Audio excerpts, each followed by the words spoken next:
Ladies and gentlemen, welcome to the Commerce Reimagined series by Geometry Global. Thank you for taking time to join us in this session. My name is Justin Teo, Chief Digital Officer at Geometry China.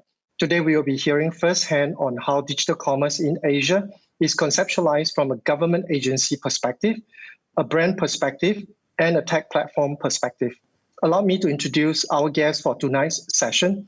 We have Mr. Tristan Koh, Deputy Director, Retail and Design of Enterprise Singapore.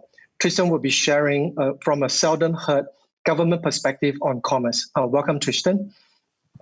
We also online today is Mr. Lawerence Lim, Chief Growth Officer of Kinofy Private Limited Singapore. Lawerence represents a company with heritage running a brand, but turned technology platform operator. Super exciting transformation. Both gentlemen is based out of Singapore, and myself is based in Shanghai, China. But before we start into the main topic, just want to do a quick casual check with you, gentlemen. How are you coping with COVID-19 in Singapore right now? Thank you, Justin, for the earlier introduction, and it's a pleasure to be here. Well, here in Singapore, from what we observe, things seem to be stabilizing a bit since the circuit breaker was lifted earlier in June. Well, we definitely see more people heading back to the streets, eager to return to their social routines, visiting friends and family, eating out and shopping. We also see, on the other hand, more shops and restaurants reopening, very eager to welcome customers. But having said that, the government is taking a very cautious approach to reopen the economy in stages, really, in an effort to mitigate the potential resurgence of infection. As far as the retail industry is concerned, most retailers have opened their stores since the 19th of June. However, we are still monitoring the situation as it's continuing to evolve, and we are monitoring the developments closely. But yes, I, for one, am happy that shops are open again. Well done. Lawerence, yourself? Oh, yes. First of all, thank you, Justin, for inviting me to Commerce Reimagined. It certainly is a pleasure to be here. About the impact of COVID-19 in Singapore, from the country perspective, I believe the Singapore government has done a wonderful job in cushioning the impact of hardship brought on by the COVID-19 by putting in place 4 budgets totaling nearly about $100 billion to support the coronavirus hit economy. And so that's a very good thing on the Singapore government to be able to do that. And from the industry perspective, despite the government support packages, many retailers like us in Kinohimitsu are being impacted due to lesser traffic at the malls and also supply chain matters. At Kinohimitsu, we are quite blessed to have a strong online presence, so it helps to cushion the reduced sales from our offline outlets. But truly, in order for us to get through this challenging period and beyond, commerce needs to be reimagined. Thank you, Lawerence. Thank you, Tristan. I think that the first question that I want to pose is mainly for Tristan. I think it would be interesting to hear from your perspective, from a government perspective, how has COVID-19 impacted the way people live and shop? Because after all, this series is about commerce. And also, if you can share with us, what are some of the trends and opportunities that you foresee moving forward for this industry? That's a fantastic question. Well, I think COVID-19 has significantly altered the way people live and shop. And we see that most notably in the increased use of digital tools.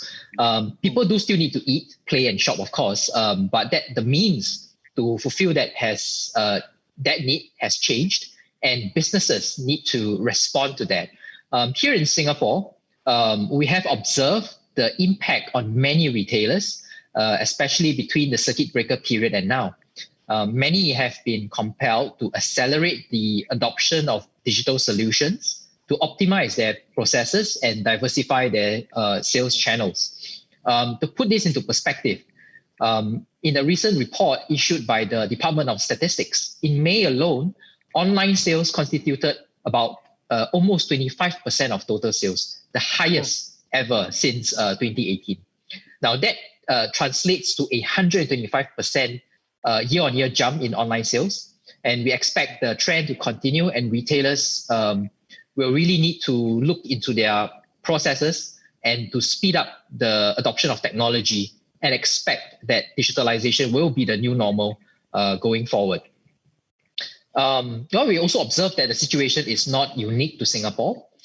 In China, despite the slowdown in overall consumer spending, it was observed that online consumption has accelerated. Hence, companies will need to ensure that online channels are available for new product releases and continue to redesign existing products and services to fit the demands of the online market. We also see that Chinese consumers, they are very comfortable shopping online, whether it's groceries, household products, or even OTC, medicine, online games, and whatnot. Digital marketing has really also, become the way of life for many Chinese consumers to get in touch with, the brands that they normally shop for. And the brands have responded to that by really turning to social media and leveraging platforms like live streaming platforms, for example, like TikTok, WeChat, to connect with customers and to promote their products.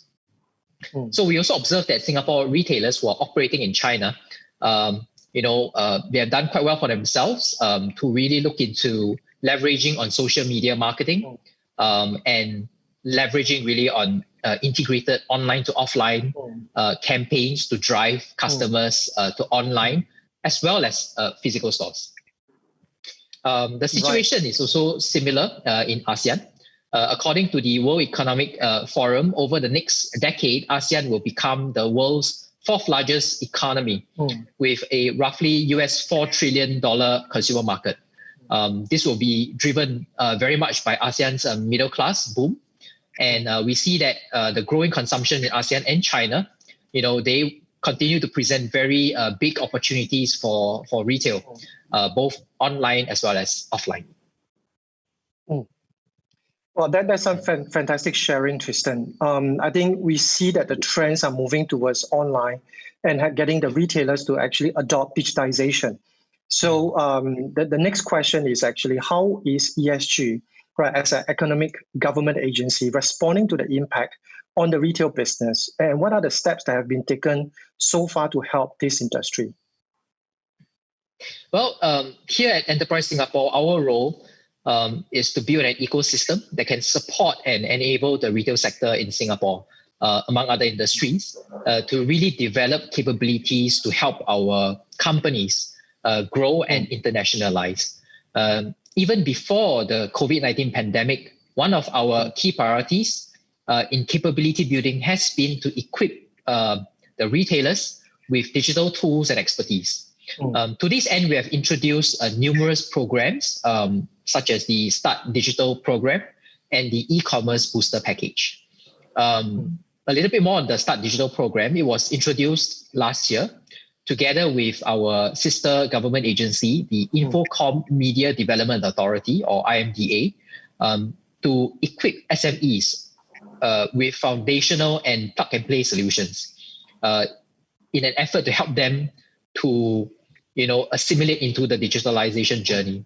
We tailored the solutions and matched them to the most basic needs of digital first-timers in areas such as accounting, finance, HR, digital marketing, transactions, and so on. And to date, close to 25,000 companies have embarked on digitalization via the Start Digital program since it was launched last year. Earlier this year in April, during the height of the circuit breaker measure, Enterprise Singapore launched the e-commerce booster package to support SME retailers who have little or no e-commerce experience, to just kickstart their business transformation by allowing them to sell online since they couldn't open their stores.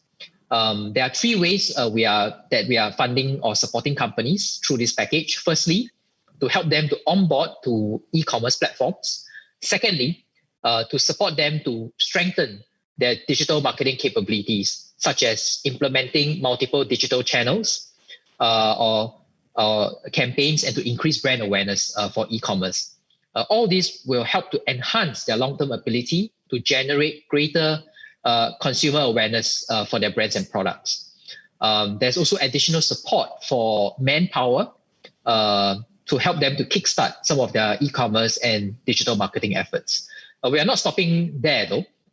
Now that we have gone into phase 2 and we have reopened most of the retail industry and moved towards recovery, the question is helping companies to not just access their customers domestically, but really to enable them to target overseas customers.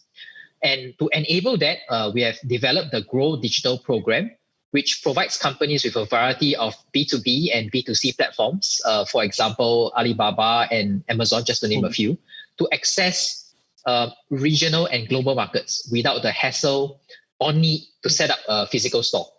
The great thing about this program is that it allows the company to sell across multiple platforms and marketplaces at any one point. And this would really maximize the sales productivity and potential for the companies on board.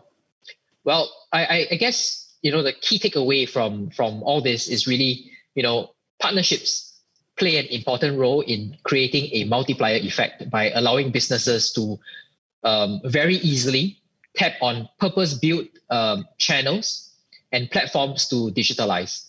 And over the years, we have seen an increasing number of retailers tapping on such channels and platforms as a first step to digitizing and to expand overseas. That's a good point, Tristan, because we know that in Southeast Asia especially, like you mentioned, e-commerce, online shopping has been quite a boom. We know platforms like Lazada's, Shopee, even in all the way in India, we look at, let's say, all the other platforms are actually booming right now. So what are some of the more successful platforms, e-commerce platforms that companies have tapped on to expand their overseas presence? And I think it's always important to also ask, how has the industry themselves, step up to help and to support the retailers? Well, so there's two sort of approach that we take. One is, of course, online and the other offline. So maybe I would like to, share the example of a lifestyle pop-up showcase. Now, this is offline, that we helped to organize in the Philippines last year to help Singapore retail and food services companies access local partners and to enable them to test market their products locally. So last year, in conjunction with the 50th year Jubilee celebrations of Singapore and Philippines diplomatic relations, we helped to organize a 10-day lifestyle pop-up showcasing 17 Singapore companies from the retail and food services as well as food manufacturing sectors. The pop-up event was launched by our president, who was on a state visit, much to the delight and of our business owners who were represented there. And overall, the pop-up experience allowed the brands to better understand local consumer needs, such as buying patterns, pricing threshold, and whether the products would sort of is suitable for the market. And this allows the brand to take the feedback from customers to better tailor their offerings and to reposition themselves in the market. Most recently, we supported this project that is called Shop SG Live, which is a live streaming project to deepen the market presence of Singapore food and retail companies in the Chinese market. And the whole premise behind this is really to look at live streaming, right? So this is online.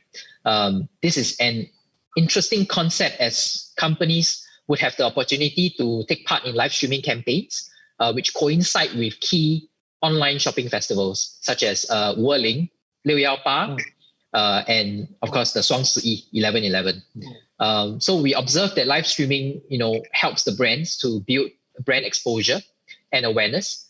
And because the companies are already, they have some form of offline presence in market, by combining the online offline elements to deliver an engaging experience, participating companies could really, obtain more interest from customers in not just their brand, but also their products. And through the live streaming content, we observe that brands can provide customers with deeper product understanding through the explanation by the hosts who are, conducting the live streaming event, who can then, further explain and add color to the brands and products through very detailed and entertaining explanations and demonstrations. Well, and we observe that it really allows companies to obtain real-time as well customer feedback on the product and price, as the customers could comment, they could indicate whether they like the product or not, and so on, and interact with the presenter or the host.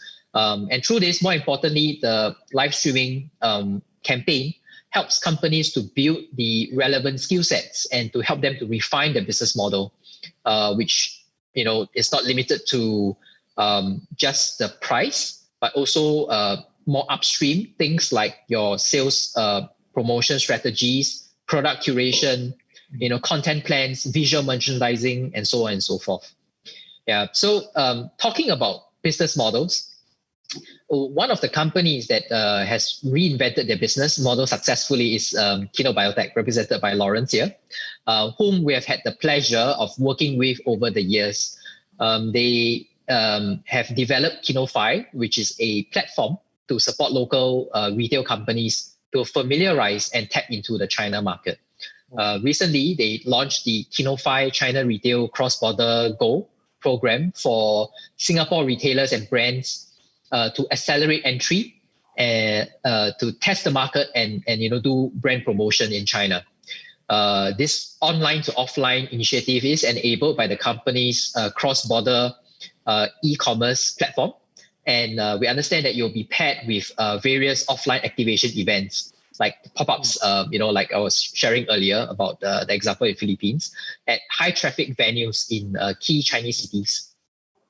I believe this is planned for early next year. And the whole idea behind this cross-border e-commerce is really a viable form of market entry for the Chinese market. And also in line with that, it also helps our companies to overcome challenges in product registration, import restrictions, logistics, and payment. And we are very excited to work with Kinofy and the industry to see how this program will pan out in the coming months. Definitely exciting stuff happening. Thank you, Tristan, for the sharing. I think it is always refreshing to hear from a very different angle, especially now from a government perspective, on how commerce can be reimagined.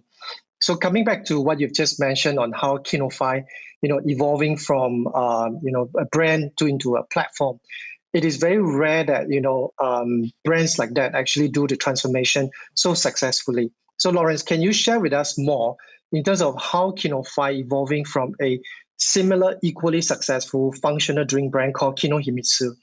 Tell our audience, how did that happen? Give us the intakes in terms of all that. It's an interesting story, Justin. And Kinohimitsu was established about 25 years ago. And after gaining successes as the #1 collagen beauty drink, over 6,000 points of sales across Southeast Asia, as part of the market expansion plan, we decided to venture into China about 8 years ago. And the experience of our entry into China was laced with challenges similar to many other brands who have tried. And these challenges range from company registration, products registration, packaging redesign, high custom duties, etc., etc. And through these challenges, we actually reimagined how a China market entry can be and come up with the idea of Kinofy, and a solution that can help retail brands around the world to enter the China market in a smart, simple, and a seamless way. Okay, that's great. So don't keep us in the dark. Tell us what is the Kinofy solution so that more brands can actually tap on your platform, getting into China, because we all know that it is not an easy market to gain entry and also to actually start doing business. So tell us more, Lawerence. Indeed. Well, traditionally, brand owners will take about 3 to 4 years to enter the China market. due to the time taken for company registration, product registration, and so on.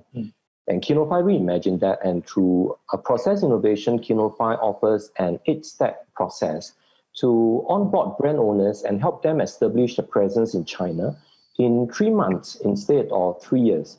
So compared to traditional method, that is a fraction of the time and fraction of the cost required. And the 8-step approach consists of business advisory, product registration, WeChat domain name registration, Kinofy commerce module and social selling tools integration, logistic and warehousing, training and education, international currency settlement, and business intelligence. Yeah, so that kind of sums up about what the Kinofy 8-step solution is all about. I think from what you just described, you just basically shave time and shave cost of entering into China, making a lot of business, rethink about doing business in China, and especially communicating to China consumer. But do tell us a bit more about the China Go project, because we all know that e-commerce in China is actually on a huge growth trajectory, right? And why is it not good enough to just do e-commerce in China? But what does China Go brings to the market and to the merchant who is actually working with you on Kinofy? Yeah, Justin, you're absolutely right. The 8-step China market entry program I mentioned earlier is essentially an excellent operating expenses reducer. So if we look at it from a business perspective in a P&L statement, in order for companies to make more money, a company will need to either reduce expenses and or increase revenue. So for China Go, we have addressed both of these, and we have the 8-step that help us to reduce the expenses, and at the same time included the component that will help brands acquire followers and convert that into sales. So China Go is designed to be an O2O Instagrammable experiential brand tour across various China cities for the retail brand. And we are doing a brand tour because we are not really treating China as one single market. It's because China is very big, it's huge, and China, it has 600 over cities, and every city is bigger than Singapore. So we're helping brands to go deeper into the cities and better establish themselves city by city, so that's how we plan it to be for China Go. So on top of the 8-step China market entry solution I mentioned earlier, the China Go solution also incorporates social e-commerce, O2O retail, O2O live streaming, O2O gamification, KOL marketing, and KOC conversion to help brands build their followers and drive brands' online retail business in China. So in a nutshell, that's what that's what China Go is. Yeah. Right. Sounds like a lot of action packed into this entire China Go event. But I'm sure, Lawerence, that is not just the plan for Kinofy. Conquering China is probably the first step. Share with us, what else is being planned for? Yeah, so that's a very interesting question, right? Moving forward, we kind of continue to evolve, and with continued support from ESG and our continued process and business reimagination within Kino Biotech Group, you're absolutely right? So besides our China solution, we are also capitalizing on the successes of Kinohimitsu in Southeast Asia by empowering brands from all over the world to enter Southeast Asia market by helping them in brand and channel management, channel distribution, product registration, and market and communication through online channels like the various marketplaces, TV home shopping, and offline distribution networks like the Guardians, the Watsons, and others. So yes, we are really looking forward to a very exciting time ahead in Kinofy. Yeah. So thank you, Lawerence, for the fantastic sharing. Before we close for the session, it'd be great if we can pick a gentleman's brain and just to have you guys share one final parting quote for our audience. What is that one sentence about how you would see commerce reimagined? Tristan, maybe you would like to go first? Sure, thank you. Well, to me, commerce reimagined is about fulfilling customer needs and delighting them beyond the 5 senses.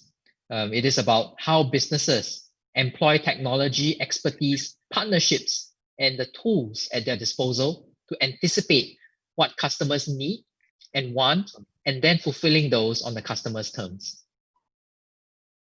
Well said. Well said. Lawerence, yourself? Justin, my thought is in this volatile, uncertain, complex, and ambiguous VUCA world, as they call it, reimagining commerce is critical. And only those who innovate quickly and have the resolve and agility to change with the market will survive. Yeah, that's my thought, Justin. Very nicely put, Lawerence. So there you have it, folks. Thank you, Tristan, again. Thank you, Lawerence, again. And thank you to our audience for listening into this session of Commerce Reimagined. Stay tuned for the next session, and goodbye to everyone.